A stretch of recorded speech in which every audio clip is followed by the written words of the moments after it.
Muchachos, uno de los temas de este curso, uno de los principales temas es la memoria RAM, que se puede decir o se dice que es uno de los principales elementos en la arquitectura de una computadora, ¿verdad? Pasemos a lo que es su definición. Dice que la memoria principal o RAM, o en español memoria de acceso aleatorio, que para explicarles esa parte de acceso aleatorio, eso significa que el acceso de la memoria al programa que en ese momento, en tiempo real, estamos ejecutando, es dinámico. O sea, si yo quiero usar Facebook, entonces la computadora por medio del procesador, que ustedes saben que todo interviene aquí en un solo sistema, busca ya sea en la web o en el disco el archivo que ejecuta ese programa y entonces lo sube a memoria RAM, porque la memoria RAM es la que mantiene en tiempo real los datos en el momento que los estamos ejecutando. Eso se llama un acceso aleatorio, ¿verdad? Que aleatorio es que no es fijo, que nosotros abrimos la aplicación que queremos en el momento que deseamos y la RAM lo ejecuta, así, ¿verdad? En palabras simples. El almacenamiento es considerado temporal porque los datos y programas permanecen en ella, en la RAM, mientras que la computadora está encendida, o sea, reiniciado, los datos no son cambiados, ¿verdad? O sea, los datos se pierden. Apenas apagas la computadora o se va la luz o se te fue la batería, todos los datos que estaban en RAM se eliminan, ¿verdad? Porque de ahí va el término de acceso aleatorio, ¿verdad? El acceso es en el momento. Se quedó sin corriente, los datos se perdieron. Su nombre se debe a que es posible acceder a cualquier ubicación de ella en forma aleatoria y rápidamente como les acabo de explicar. Ok, tenemos otra definición por ahí.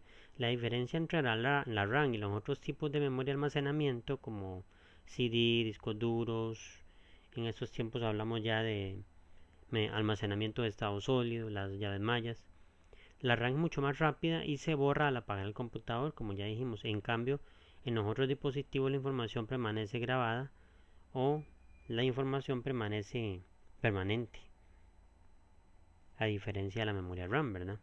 Físicamente está constituida por un conjunto de circuitos integrados o lo que se conoce como chips, normalmente conectados en la tarjeta madre, que es donde cuando ya se coloca en la tarjeta madre es cuando ya se empieza a comunicar con los demás dispositivos, o sea, la misma tarjeta madre, el procesador, la tarjeta de video, y para procesar, bueno, todas las demás cosas que podemos hacer con una computadora, ¿verdad?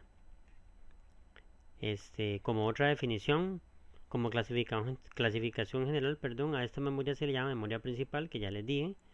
Existen otros tipos de memorias como la de video y la memoria caché, que la de video es la que se encarga de mostrarnos eh, o almacenar para poder mostrarnos las imágenes que vemos en el monitor, y la caché es como un auxiliar de la memoria RAM, ¿verdad? Para que las cosas se ejecuten más rápido. La primera distinción que debemos realizar es el formato físico cuyo parámetro es el número de contactos o pines dentro de las conocidas. Este, Antes eran solo de 30 contactos, 8 bits, ahora después salieron 72 contactos, 32 bits, y ahora estamos con los de 168 contactos, 64 bits y casi 13 centímetros de largo. Vean que las demás eran de 11 centímetros y 9 centímetros, eran más cortitas. Las dos primeras reciben el nombre de SIN y funcionan a 5 voltios. La que utilizamos actualmente se conoce como DIN y puede trabajar de 3 a 3 voltios o a 5 voltios dependiendo del tipo. Hay ciertas variaciones, ¿verdad? Existe una muesca en estas memorias que impide conectarlas en un zócalo de la placa madre para el que no ha sido diseñado. Muesca es como un seguro, o sea, es como algo que si no si no encaja, si no se pone donde debe ser, entonces por más que la fuerces no va a encajar. Eso quiere decir una muesca, algo que es como una guía, que si usted la coloca y usted ve que no está bien colocada, entonces mejor no siga colocándola, porque entonces no pertenece a ese slot, a ese sockets, ¿verdad? Otra característica de la RAM antigua es la paridad. Esta característica actualmente está en desuso, sin embargo en sus tiempos pudieron provocar más de un dolor de cabezas, ya que algunas placas no soportaban esta característica, mientras las mínimas solo funcionaban con ella, ¿verdad? Esto de la paridad era que, o sea, no se podían trabajar, digamos, en pares. Paridad es que yo podía hacer, digamos, 8 gigas con 2 barritas de 4. Eso es lo que no se podía hacer antes, ¿verdad? Actualmente sí, y también se pueden trabajar individualmente. Como dice ahí, saber si un módulo poseía o no paridad relativamente fácil. Bastaba con contar el número de chips o circuitos integrados que había en la memoria. Si era impar, entonces era memoria con paridad, ¿verdad? Eso es lo que le daba más compatibilidad para poner varias. Clasificación de la memoria RAM. Las memorias RAM son memorias en las que se puede leer y escribir. Si bien su nombre, vean que dice, no representa correctamente este hecho, pero lo puede hacer. Por su tecnología pueden ser ferritas, que es un material, un metal, ya en desuso, o electrónicas como se usan actualmente. Dentro de las últimas memorias estáticas es RAM, la memoria dinámica DRAM, que son las que usamos actualmente. También existe otro tipo de memoria ROM. Vean que dice que son memorias en las que solo se puede leer. Por eso dice memoria solo lectura, la ROM. Programadas por máscara cuya información se graba en fábrica y no se puede modificar. Un ejemplo de la ROM es el BIOS. El BIOS tenemos que verlo poco a poco más adelante en este curso. En el BIOS se guarda toda la información de la arquitectura de la compu. O sea, si, si le cambiaste la memoria, entonces el BIOS se guarda. Si amplía la memoria, entonces el BIOS guarda eso. Si cambias el almacenamiento a más capacidad, el BIOS guarda eso. Y el BIOS es el que te guía en cada una de las funciones que puedes y cambiarle a la máquina, ¿verdad? Para ver si la máquina lo acepta o no lo acepta. Eso después lo vemos. Y luego la clasificación de memoria, siguiendo la clasificación de memorias, está la EPROM, cuyo contenido puede borrarse mediante rayos ultravioleta para reglavarlas. Y tenemos también las EEPROM, que son las electrónicamente programables. Son memorias que están en la frontera entre la RAM y la ROM, o sea, están en medio, ya que su contenido puede grabarse por medios electrónicos. En ocasiones a este tipo de memorias también se le denominan NGRAM, no son volátiles, ¿verdad? Esa es la diferencia con la RAM, digamos. Después las memorias flash, denominadas así por la velocidad con la que puede reprogramarse, utilizan tecnología de borrado eléctrico. Al igual que las EPROM, las memorias flash pueden borrarse enteras en unos cuantos segundos, mucho más rápido que la EPROM. Y siguiendo con el tema, bueno, tenemos los tipos de RAM. Existen muchos tipos de RAM, el FacePace, Edo, SDRAM y lo que es, pero varios tipos de nombres. Trataremos en trabajar en 4 que son, como dice la teoría, nuestra consideración más principal, ¿verdad? O lo que más se conoce actualmente. Aunque en otro curso, pues, se podrían hablar de otros tipos, ¿verdad? Está la de RAM, que por ahí está el concepto, es Dynamic RAM o RAM dinámica, que es la original y por tanto es la más lenta, usada hasta la época de los procesadores 386, años 80, típica de 80 a 70 nanosegundos. Tarda en vaciarse para poder de entrar a la siguiente serie, por ello es más rápida la de 70 nanosegundos que la de 80 nanosegundos. Físicamente parece en forma de DIN, pero es un SIN, ¿verdad? Luego la clasificación de las memorias, el FastPace, a veces llamada DRAM o solo RAM, puesto que evoluciona directamente de ella y se usa desde hace tanto que pocas veces se las diferencia. Algo más rápida en la estructura, el modo de página, como trabajar de 70 a 60 nanosegundos, usada hasta en los procesadores Pentium, físicamente aparece como SIN de 30 a 72 pines, y también usado en los Pentium y en algunos procesadores 486, que cuando entremos en la parte de procesadores vamos a hablar de estos modelos. Y después el EDU RAM dice que evoluciona de la FastPace, permite empezar a introducir nuevos datos mientras los anteriores están saliendo, o sea, haciendo su salida y entrada al mismo tiempo. Lo que hace algo más rápida, 5% más o menos más rápida que las anteriores, ¿verdad? Muy común en procesadores Pentium, AMD, que son procesadores que actualmente ya no se escuchan, ¿verdad? O muy pocos se escuchan. Clasificación de la memoria, bueno, está la SDRAM, la Synchronic RAM, funciona de manera sincronizada con la velocidad de la tarjeta madre de 50 a 66 MHz.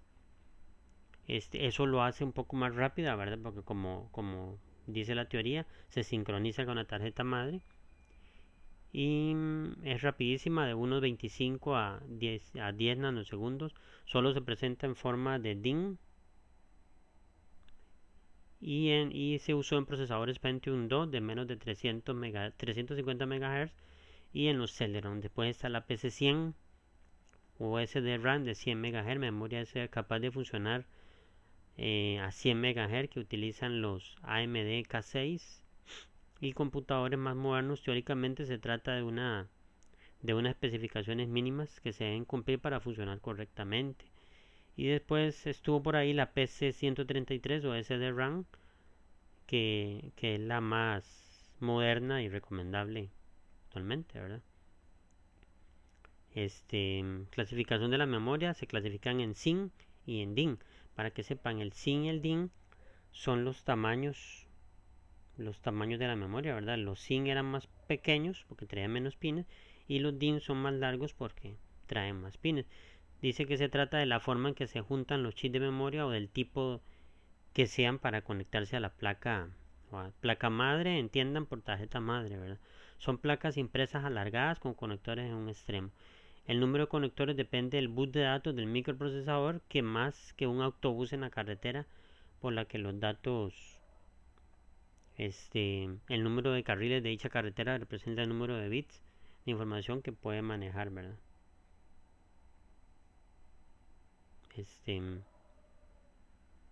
Los SIN eran de 30 a 72 pines o contactos. Los de 30 contactos manejaban 8 bits y por lo que usaba procesadores 386 a 486. Medían 8,5 centímetros y sus zócalos solían ser de color blanco. Los SIN eran ya un poquito más larguitos, bueno, un poquito, no mucho, de 72 pines, más modernos, manejan 32 bits, por lo que se usan de 1 a 1. Se usaron en los 486 y se haría de 2 en 2 módulos iguales porque el bus de datos de los Pentium es el doble de grande, o sea, 64 bits. Clasificación de la memoria, siguiendo, ya vimos los SIN, ahora vienen los DIN más alargados, unos 13 centímetros y con 168 pines o contactos y en zócalos generalmente negros, por lo que puede usarse. Existen para voltaje estándar y de 5 voltios y reducido, ¿verdad? Podríamos añadir los módulos ZIP que eran parecidos a los SIN pero con frágiles patitas soldadas, ¿verdad? Y otros tipos de memoria RAM. Tenemos el BEDO, que era la evolución de la EDO, que envía ciertos datos en RAFA. Después están memorias con paridad, que consiste en añadir a cualquiera de los tipos anteriores un chip que realiza una operación con los datos cuando entran en el chip y cuando estos salen. Si el resultado variado, se ha producido un error y los datos ya no son fiables.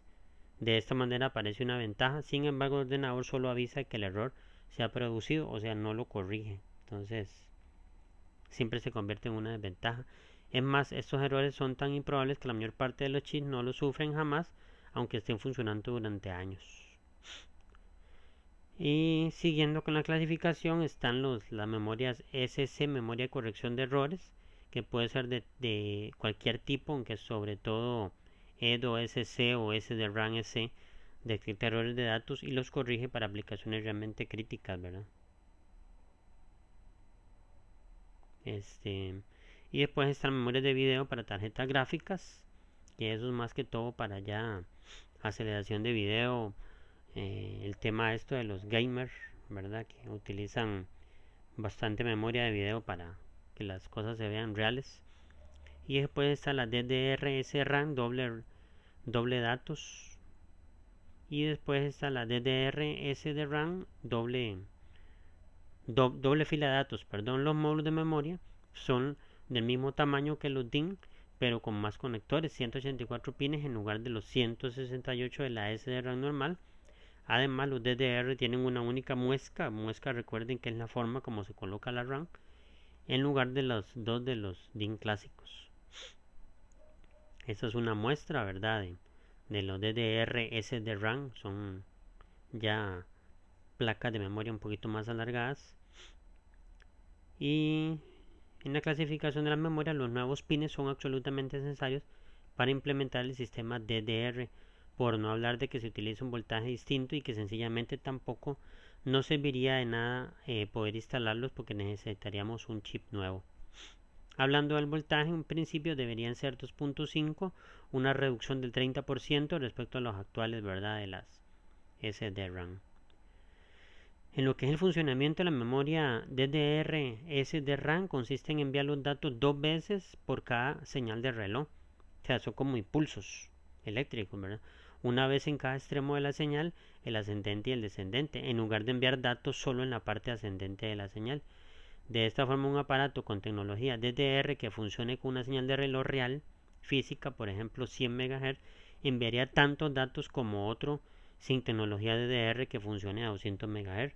Por ello, las velocidades de reloj de los aparatos DDR se suelen dar en lo que podríamos llamar megahertz efectivos o equivalentes. Uno de los problemas de la memoria Rambus, así le llaman, es que funciona a 266 MHz físicos o más y resulta muy difícil y es bastante cara, ¿verdad?, a la hora de su fabricación. El otro, pues, siguiendo el funcionamiento de ese tipo de memoria, la tecnología DDR está de moda últimamente bajo este otro nombre, además de las numerosísimas tarjetas gráficas con memoria de video que existen en la actualidad, ¿verdad? Tenemos, por ejemplo, los microprocesadores AMD, Duron y otros este, que en la actualidad se manejan, ¿verdad?, que más adelante vemos, y que han sido aprovechados doble o cuádruplemente, ya que una tarjeta gráfica con un bus de 266 MHz físico sería difícil de fabricar. Vean que la nota, esto no quiere decir que una tarjeta AGP, hablando de tarjeta de video 4X, sea en realidad el doble de rápida que una 2X, ni mucho menos. A veces se notan igual de rápidas por motivos que no vienen al cabo mencionar ahora, dice el texto, ¿verdad? Y después las DDR SRAM es el conector DDR aplicado a la memoria SDRAM, y la SDRAM no es otra que nuestra conocida PC6 o PC100 y PC133, que son los tipos de memoria que se utilizan actualmente en casi toda la totalidad de computadoras normales. Los 133 MHz de las PC133 son ya una cosa difícil de recuperar y sin subir mucho los precios, y por ello la introducción del DDR, ¿verdad? Por aquí al final vienen unas preguntillas que ustedes se la pueden hacer, muchachos. La pregunta es, bueno, ¿cuánta memoria debe tener? Yo diría que eso depende para lo que ustedes utilicen la máquina, ¿verdad? La cantidad de recursos que necesiten y cuánta memoria es suficiente. O sea, ustedes tienen que valorar si van a trabajar programando, si van a trabajar en otro tema, la parte gráfica, diseño gráfico, no sé. Eso sí exige muchos recursos. Actualmente todos los programas exigen mucha memoria RAM, ¿verdad? Porque, como lo dije desde el principio, o sea, la memoria RAM es la que trabaja todo lo que hacemos en tiempo real, ¿verdad?